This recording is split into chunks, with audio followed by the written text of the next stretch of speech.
With us is Vince McGowan. It's Veterans Day. Vince, now tell us your title and also how did we get here? How did this parade happen? Well, good morning, everyone. I'm the President Emeritus of the United War Veterans Council, who is the host for all of our events today. I'm the founding president of Manhattan VVA 126. We organized back in the day, back in the 70s, when the country basically forgot about service and turned away from the veterans community, we struggled to maintain our head above water during the early years of keeping the parade going and keeping New York City focused on the needs of veterans. Fast forward into the 1980s and into 1990s.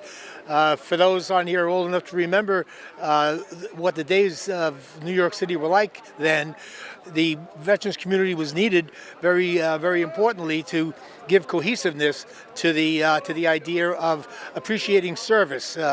There was a need. There was still a draft at the time after Vietnam. After we left Vietnam in 1975, there was no appetite for taking care of veterans.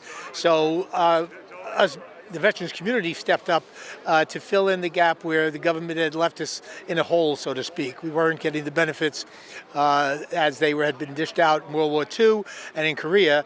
We were left in at a point in time where we had to really rely on ourselves.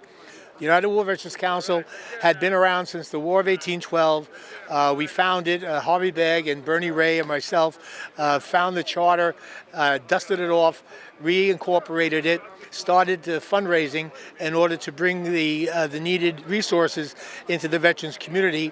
As we got into the 90s, when the city was starting to come back alive, the veterans community rode that rise in the city until it became the capital of the world under Rudy Giuliani.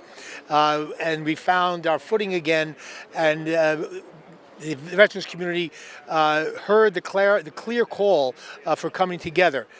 Through the 90s and into the early 2000s, before 9/11, we had the city agreeing that we needed a formal veterans organization, and ultimately, after the terrorist attacks of 9/11, the city stood up the Department of Veterans Services, which now has replaced the Mayor's Office of Veterans Affairs to handle the needs of the veterans community. That's a fingernail snapshot of what it takes to keep a community alive, and what it does take is the citizens of the city to understand the importance of honoring service, because service is what makes the wheels of progress in the city turn every single day. So our response to that is we'll gather on our traditional days. We'll say the things that have to be said. We'll remember those that aren't here to be part of the ceremony, and with that sort of an attitude, we have been able to build a Vietnam Veterans Memorial down on 55 Water Street.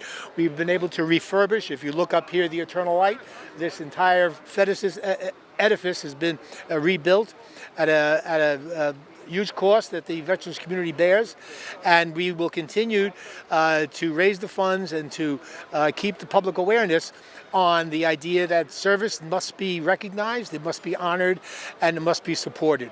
I appreciate, Kristal, your opportunity to send that message out, and I hope the young people are listening, because the road to success in the future very well may be for many New Yorkers through the military. There's an education issue, there's a technical training issue, there are equipment and things happening in the world that the military is in front of, and that those that support and join it and become part of it and put their effort into it will be able to benefit from. As they help the country grow, they will benefit personally from it. So I hope you're listening there, young people, and don't be arguing about the cost of tuition. Go out there and do something about getting your tuition given to you because of your service. And even with the COVID-19. Even with the COVID-19, we still managed to get it going. It's a little different, but we did. Okay. Thank you. Thank you, Kristal. Thank you for your service. Thank you very much. You.